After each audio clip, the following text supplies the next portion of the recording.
Have a blessed afternoon. We'll come again to our general Bible study.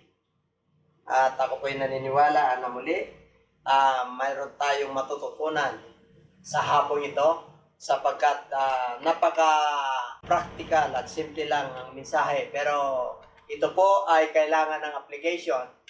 Ito po ay kailangan makita sa ating mga buhay yung resulta o yung bunga. Our title this afternoon is New Life, bagong buhay.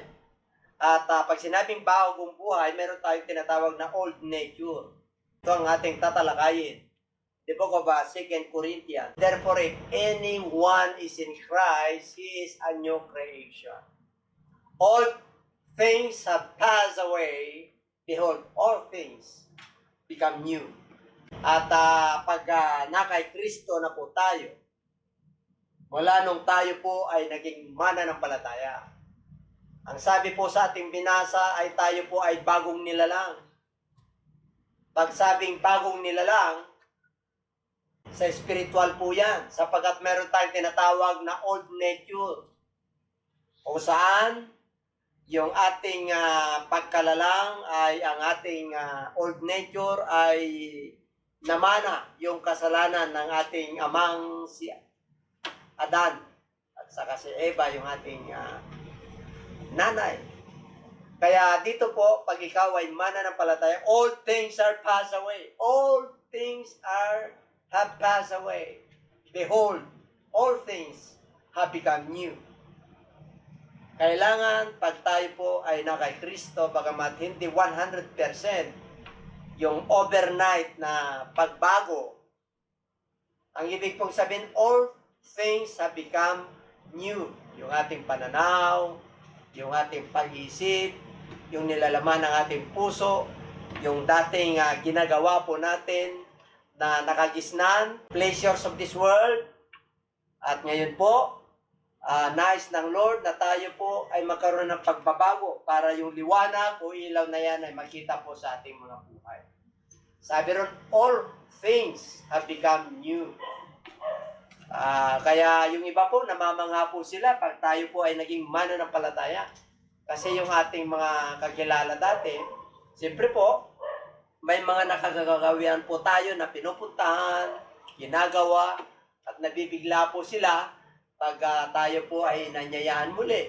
Kasi meron na po tayong panahon sa fellowship, sa mga Bible study, o kaya sa mga paghayo. Kaya namamangha po yung iba. At ito ang nais ng ating Panginoon, na yung ating pagbagong buhay ay hindi na rito yung dating kinagawian. Kaya dito po sa Galatians chapter 3 verse 27, okay, ang sabi po ron, for as many of you as were baptized into Christ have put on Christ. Yung mga nabautisman daw kay Kristo ay ibinihis si Kristo. So makikita nyo po, pag sinabing ibinihis, walang iniwan po yan sa damit. Nung tayo pong, pati yung ating pagbibihis, minsan nung wala pa po tayo sa Lord, meron yung tinatawag na nakakapukaw yung ating pananamit, lalo na sa mga babae.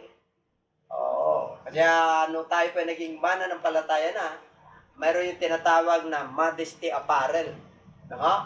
Yung hindi po seduction, yung seductive, yung nakakapukaw po at nakakapansin. Lalo po ngayon, uso po ngayon yung mga ordinary na lang po yung maiksing pagsuot ng mga kababaihan. So, nais po ng ating Panginoon na makita po nila yung ating pagbabago dahil kay Kristo. In the book of Ezekiel chapter 36, 26 up to 27, a new heart, nais ng Lord, a new heart also will I give you. Yan. And a new spirit, take note, new heart and new spirit will I put within you. I will put my spirit within you. So, bago, I will take the heart of stone out of your flesh and give you a heart of flesh. So, dito po, napakaliwanag po na talagang aking alisin ang batong puso sa inyong laman at aking bibigyan kayo ng pusong laman. Aking ilalagay ang aking espiritu sa loob ninyo at palalakarin ko kayo ng ayon sa aking matuntunin at magiging maingat kayo sa pagsunod sa aking mga batas. Yun. I will give you a new heart and put a new spirit within you. I will take the heart of stone out of your flesh and give you a heart of flesh.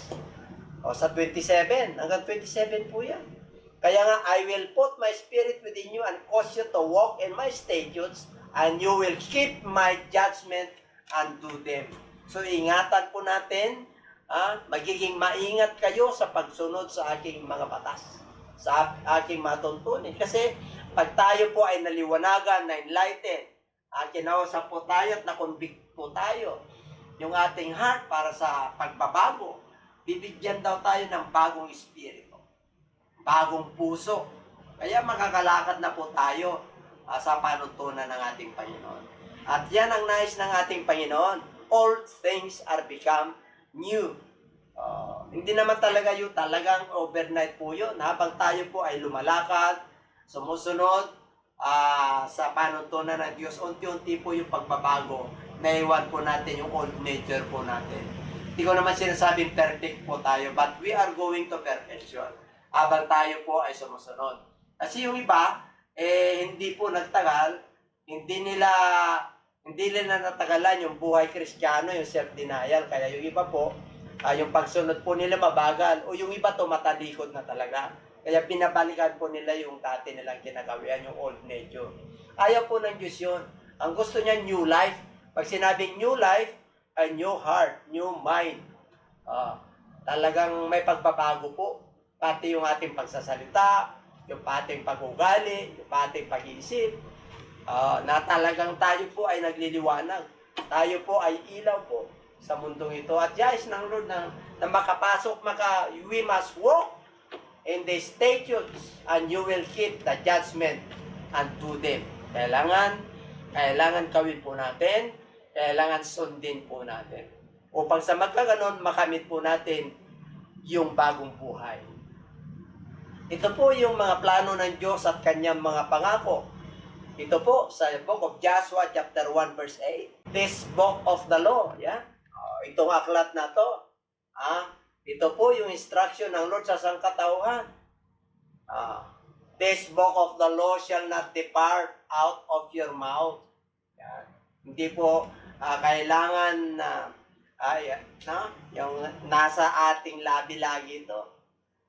Ang gawin po natin, but you shall meditate in it day and night, that you may observe to do according to all that is written in it, for then you will make your way prosperous and then you will have good success. Kaya hindi na nakakapagtaka na yung iba talaga ay nagkaroon po sila ng matagumpay na buhay dahil po sa pagsunod ng panuntunan, alituntunin ng Diyos. Kasi po, pag sumusunod po tayo sa panuntunan ng Diyos, siya po kasi ang nagmamay-ari ng lahat. Siya po ang nakakalam ng ating mga kinabukasan. He is the God of the future, the past, and our present. For He is the same yesterday, today, and forever. Kaya pag sa Diyos tayo po sumunod, ay talagang hindi po tayo mapapariwara o mapapahamak. Good success po. Good success, hindi yung bad success. Pag bad success po, resulta po yan ng sarili mong panindigan. Mga will po natin na ayaw ng Diyos. Kaya ang nagiging resulta ng ating buhay ay kapahamakan, kapigatian. Kaya sabi niya, ang sikreto po yan, itong aklat na ito ay huwag maiwalay sa inyong labi. At ito'y dili-diliin ninyo araw at gabi. At ang lahat ng mga nakasulat dito ay inyong susundin upang sa magkaganon kayo ay magkakaroon ng prosperous, yung magandang tagumpay. Kayo'y mapagpala. Kaya ang tao po ay naghanap ng magandang tagumpay. Lahat po ng tao, kaya lamang po, yung iba nabibigo kasi sila ay nadidiscourage. Samantalang sila po ay sumusunod. Sa kalagitnaan po sila ay huminto. Kasi po, ang success po, kahit sa anong larangan, dito po sa lupa, bago ka magkaroon ng tagumpay, kailangan mayroong hakbangin, no? Parang walang iniwan po yan sa mga manlalaro o athlete, no? Meron silang mga disiplina, may mga panuntunan po sila para sila po ay magkaroon ng mapagtagumpay po sila. May mga disiplina sa pangangatawan. O mayroon mga exercises, mga diet po na kanilang kinakain upang sa magaganon, ma-maintain po nila, mapangalagaan po nila yung lakas at tibay ng kanilang pangangatawan upang sa magaganon sila ay magwawagi sa tagumpay. Ganon din po sa atin. Kung nais po natin na magtagumpay, tayo po ay susunod sa panuntunan ng Diyos kasi salita po ng Diyos yan. Hindi po salita ng tao. Pangako ng Diyos yan. Pag ang Diyos po ang nangako, siya po itutuparin niya because God is not a man that he should lie. Pag sinabi ng Diyos, tutuparin niya, lalo na pag sumusunod ka at nananalig ka talaga. At talagang you stand on His word, on His promises, kaya hindi ka papayag talaga na, Lord, talagang sinabi mo ito, paninindigan mo to, talagang pananampalatayanan mo to. Hindi ka, sabi ng Lord, ang mga lumalapit sa Kanya ay hindi mabibigo. Kaya nga pag yung bagong buhay po, kaya nakapagtaka yung ibang Kristiyano, ang tagal ng mananampalataya, may mga binago sa kanilang buhay. Pero yung iba nakakalungkot, partial. No? Hindi nila may suko-suko, yung iba nila kainaan. Kasi nakagawi yan, maraming gusto sa buhay. Kaya yung panuntunan ng Diyos ay talagang hirap na hirap po sila. Pero makikita nyo po yung talagang sumusunod at talagang may self-denial, may mga sacrifice po. Makikita nyo yung kanilang buhay hanggang sa wakas. Sila po ay nagtatagumpay. Pag sinabing tagumpay, hindi po lang yun sa tagumpay ng spiritual life. Ang tagumpay po dyan, pati yung physical life, pati yung wisdom, yung knowledge, pati yung pera. Talagang magtatagumpay ka kasi sinabi ng Diyos yun eh. Kompleto po yan. No? Hindi ka naman yung yayaman, kundi ikaw yung magtatagumpay. Ibig sabihin, may pagbabago. Doon, parang napakahirap pumasok ang pera. Pero nung tayo po nakakasunod na, maganda yung buhay, mararamdaman mo yung pagkilos ng Diyos sa inyong buhay. Pag-iisa yung kabuhayan. Lalo na pag tayo po ay sumusunod sa panuntunan ng Diyos, yung kanyang pagbibigay. Yung talagang yung para sa kanya, binibigay niyo po, naging matapat po kayo. Ay sabi ng Lord, pagbubuksan ko kayo ng durungawan ng langit eh. Pero niyo po may durungawan ng langit. Marami. Pero ang pintuan ng langit ay talagang isa lang po yan. Ang gate po dyan, yung ang ating Panginoon. No? Siya yung talagang pinakapintuan po ng kalangitan.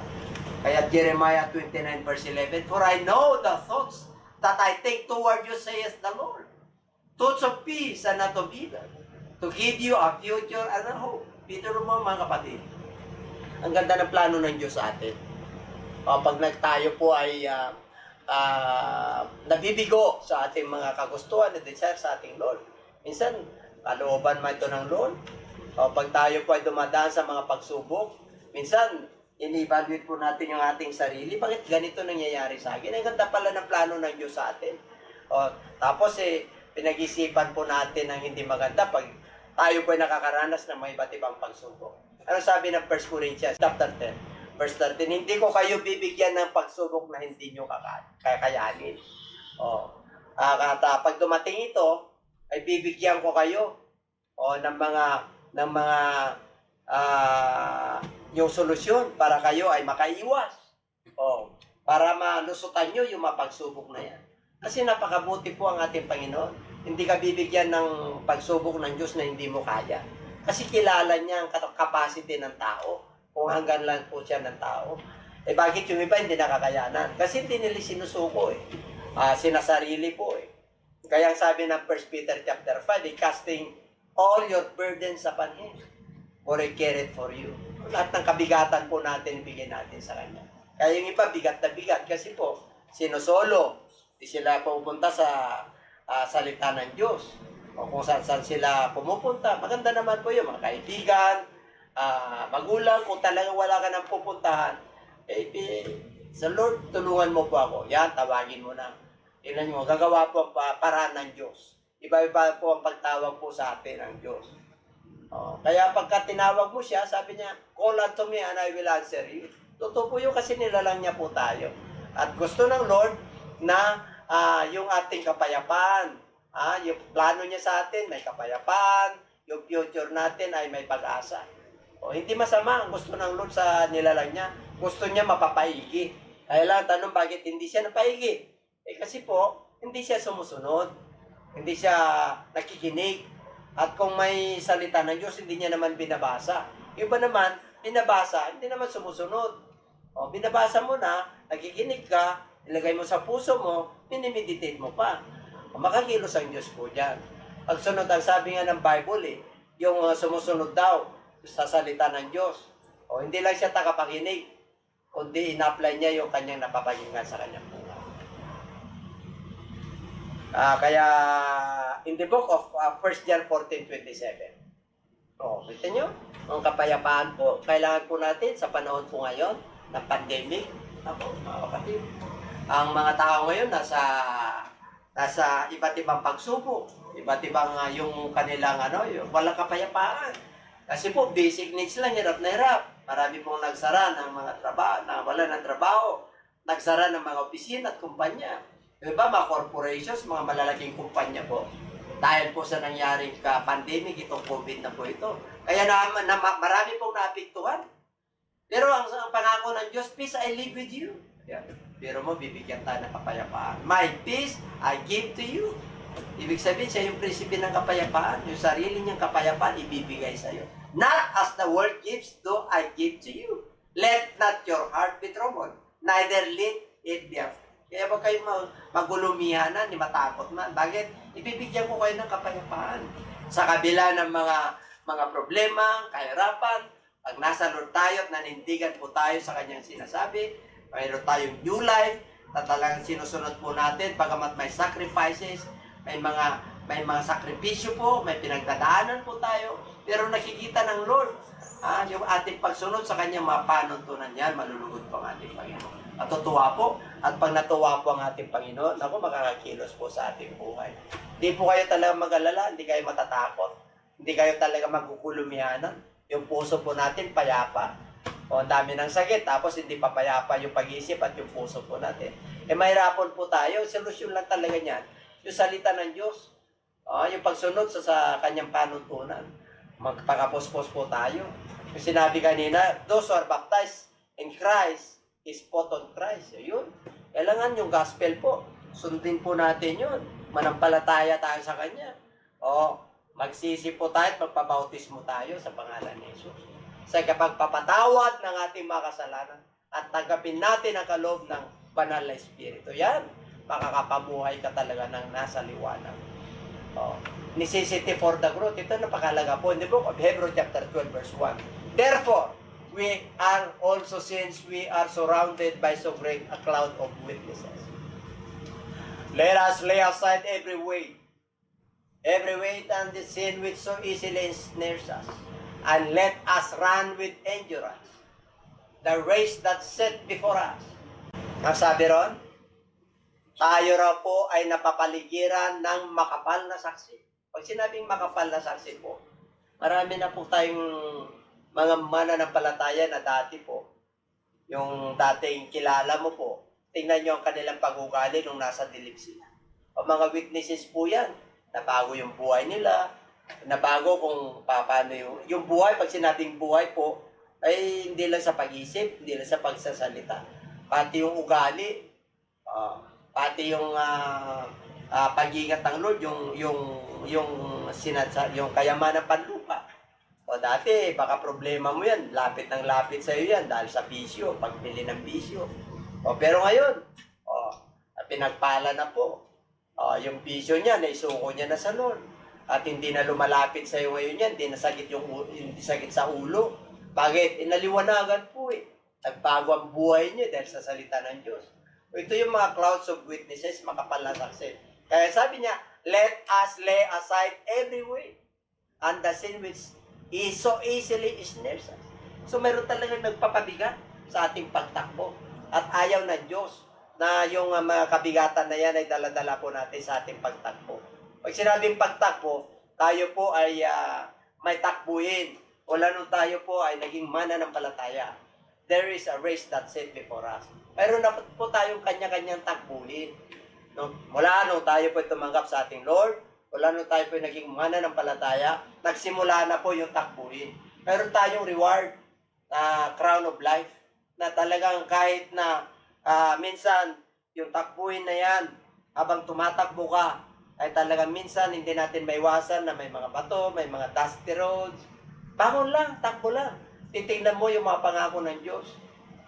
Maaring bumagsak ka dahil napakaraming problema, pero tuloy lang ang iyong pagmimeditate ng salita ng Diyos. Tuloy lang ang iyong paghayo. Tuloy lang ang iyong panalangin. Tuloy lang ang pagkikipag-fellowship mo sa iyong mga kapatiran. Tuloy lang po sa mga gandang gawa na ating gawa bilang mananampalataya. Yun yung mga inutos ng Diyos sa atin. So, nais ng Lord na tayo po ay maging sagana sa magagandang gawain. Kaya dito po, let us lay aside. Iwan na lang po natin yan, yung mga nakakabigat. Kasi, bago na pong buhay. Ano yung mga babibigat? O, yung bisyo, yung mga kasalanan. Tinatawad na po tayo. Para matanggap po natin yung Holy Spirit. O, suko mo to. Suko mo yung mga kahinaan mo. Suko mo yung mga bisyo. Yung mga kasalanan. O, yung mga ayaw ng Lord. O, kasi kinukonvict po tayo ng ating Panginoon. Isuko mo na yan, anak. O, anak na kita. O, ayaw ko na yung dati mong ginagawa. O, yun. Nakukonsensya tayo. And let us run with endurance. Yan. The race that is set before us. So, meron talagang pagtitiis sa ating takbuhin. O, sa buhay na ito talaga may tiisin po. Kahit na sino po, habang nabubuhay po tayo, may tiisin po tayo. Pero tayo mga suffering kung tawagin. May mga cross po tayo. Kaya nais ng Lord na maalalayan niya tayo. Tayo po ay matulungan niya. Kaya sabi niya, new life eh. Kasi talagang magaan ang buhay pag nakay Kristo po tayo at nasa liwanag po tayo. Kaya nais ng Lord na mag-grow po tayo. In the book of Psalms, chapter 1, verse 3, He shall be like a tree planted by the rivers of water, that brings forth its fruit in its season, whose leaf also shall not wither, and whatever he does shall prosper. Alam niyo po sa book of Psalms, sabi po rin sa Psalms chapter 1, verse 1, Blessed is the man that walks not in the counsel of the ungodly, nor standeth in the way of sinners, nor sitteth in the seat of the scornful, but his delight is in the law of the Lord, and in his law he meditate day and night. Oh, diba? Ano sabi na Lord? Mapalad daw. Oh, yung mga tao na hindi tumatayo doon sa kinatatayo ng mga makasalanan o yung dinadaanan ng mga makasalanan. Pero ang kanyang delight, yung kanyang kasiyahan ay magmuni-muni ng salita ng Diyos araw at gabi. Saan daw niya ang tulad? He is like a tree planted by the rivers of water. Tulad daw ito ng puno na talagang siya po ay nakatanim sa patisan. Kahit na tagtuyot, talagang laging basa. That brings forth its fruit in its season. Hindi po siya nawawala ng bunga. Whose leaf shall not wither, hindi po nalalanta ang kanyang mga dahon. And whatsoever he does shall prosper. Ano po pagkamanak ng Diyos? Bagamat nakakaranas po tayo minsan ng mga kahirapan, mga tiisin sa buhay. Pero sabi namin, pangako niya yan, ano man daw ang ating gagawin ay papagpalain. Pero mo, pagka nasa Lord po tayo, ano raw daw ang gagawin natin? Yung gagawin dito, hindi yung gawang masama. Ang tinutukoy po rin dito, gawang mabuti. Sapagkat ang Diyos ay mabuti. Hindi po, ito ibig sabihin na yung lahat ng ginagawa natin, ay ginagawa, hindi ayon sa Lord. Ay mga papahamak po tayo. Pero pagka ginagawa po natin na ayon sa Lord, mapapaigi po tayo. Bagamat may mga pagsubok po na dumarating, at the end of the day, natuto po tayo sa mga pagsubok, yung ating pananalig at pananampalataya kay Kristo ay lumalalim. Yung relasyon po natin sa ating Panginoon ay talaga namang nandun, parang kaibigan mo na lang po siya. Pag nanalangin ka, matindi ang problema mo, pag tinawag mo siya, nandiyan lang. Nararamdaman mo.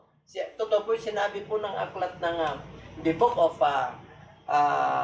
Jeremiah 33 verse 3 or Isaiah yun. Call unto me and I will answer you. And I will show you mighty things that thou knowest not. Pero pagka tinawag mo siya 24/7, hotline. Talagang I will show you mighty things that thou knowest not. Papakita ko yung mga kamangamangang bagay. Ibigay ko yun sa'yo, yung hindi mo inaasahan. Kaya nga, napakabuti ang ating Lord. Gusto niya talaga yung buhay na sagana at kasiya-siya. Kaya nga, ang topic natin, new life. At meron tayong patotoo. Si Pastora po, magpatotoo po para makita niyo po kung paano siya binago ng ating Panginoon. Whoever comes to me and hears my saying and does them, I will show you whom he is like. Look, 6:4-7-14. He is like a man building a house who dug deep and laid the foundation on the rock. And when the flood arose, the stream beat vehemently against that house and could not shake it, for it was founded on the rock. But he who heard and did nothing is like a man who built a house on the earth without a foundation, against which the stream beat vehemently, and immediately it fell, and the ruin of that house was great. Grabe po. Ito po yung nagtayo, yung matalino at saka yung magmag. Whosoever comes to me, ibig sabihin, yung mga lumalapit sa kanya at nakikinig at ginagawa, sumusunod sa kanyang panuntunan, ay talagang hinantulad po sa nagtayo sa kanilang bahay sa bato at saka sa buhanginan. Tingnan nyo, pag nasa bato po, matindi yung foundation. Kahit na anong problema, kahit na anong bagyong dumating po, hindi nayayanig.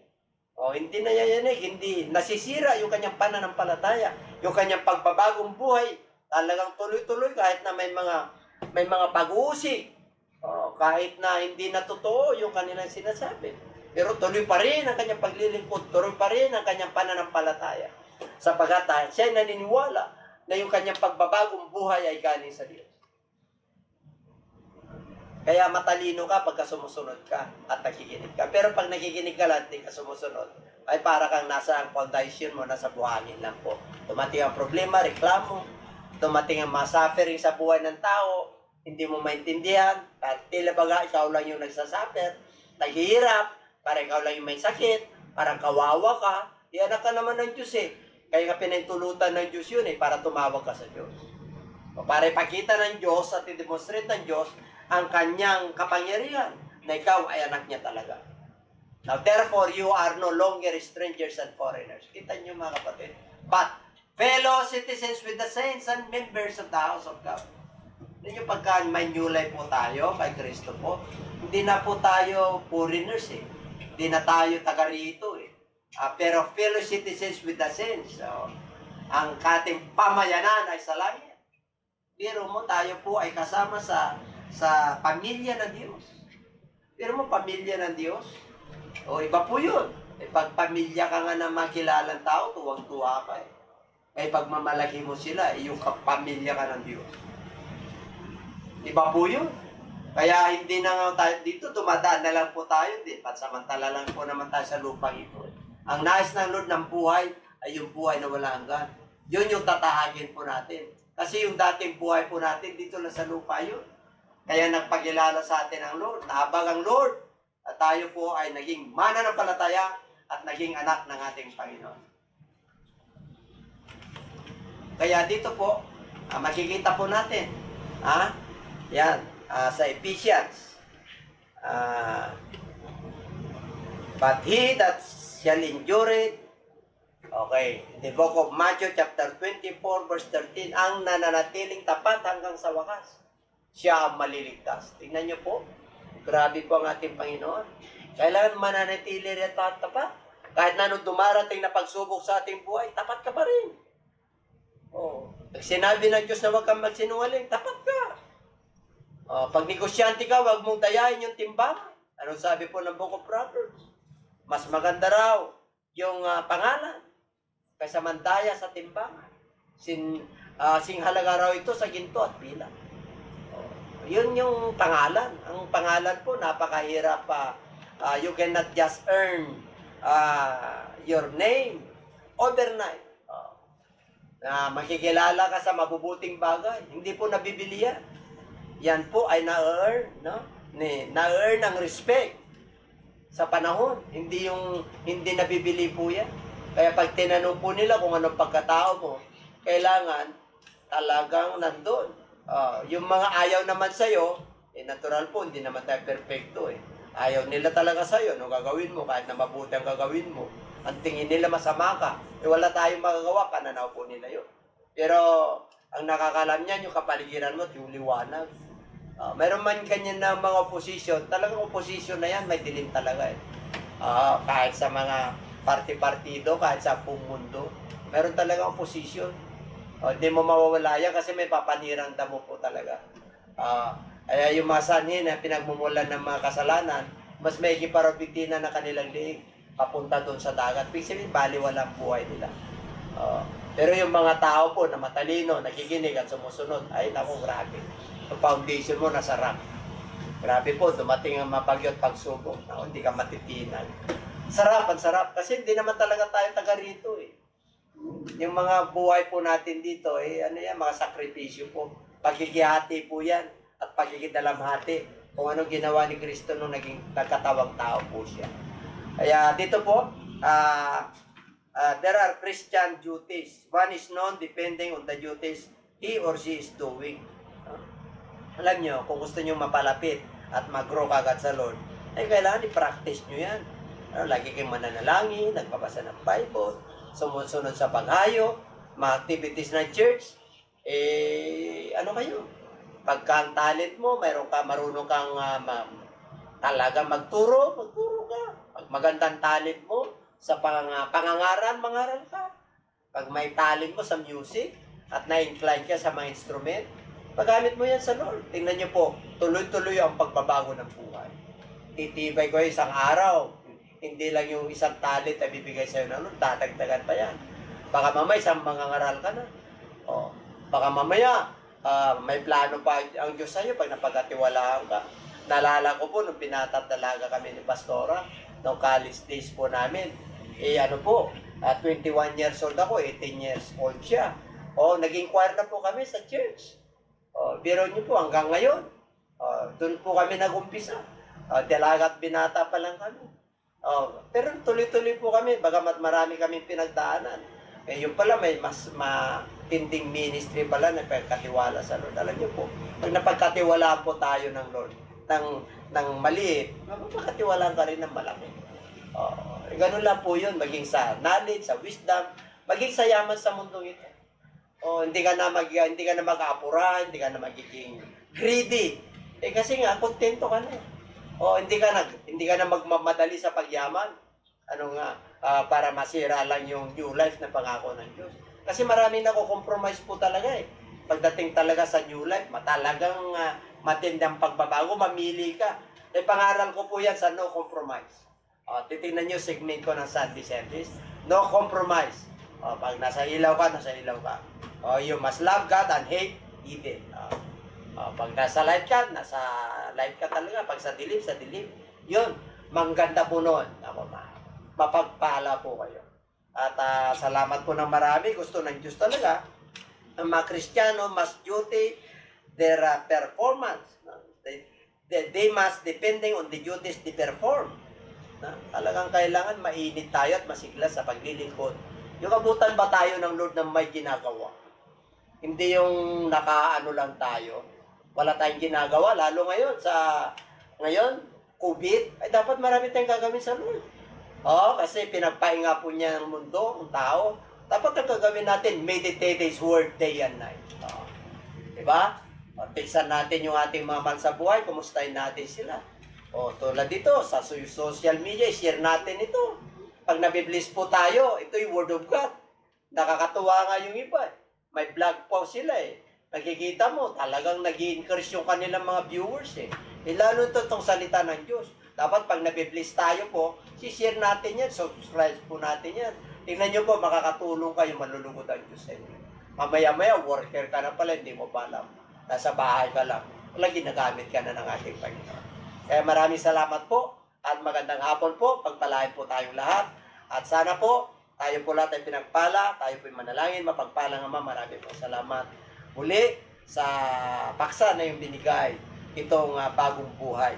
Salamat po Ama sa iyong paggamit sa iyong paglingkod at malaya ka pong kumilos po sa lahat ng mga manunood, sa lahat ng mga kapatiran na patuloy, Panginoon, na talagang nagsisigasig na sila makasunod sa iyo, na sila maging matalino at nais, Panginoon, at nais mo, Panginoon, na delight yourself unto the Lord and He will give thee the desires of your heart. Nais mo, Panginoon, na lagi kaming masaya sa iyo, Panginoon. Kahit na nung problema dumating ng pagsubok, ng bagyo, sakit, karamdaman, kahirapan, mga kagimbal-gimbal na balita, nandito pa rin kami tulad ng sinabi mo kanina, peace I leave with you, my own peace I give it to you. It does not the world that give it, but your own peace you give it to us. Thank you so much, and bless each every one of us. In Jesus' name I pray. Amen.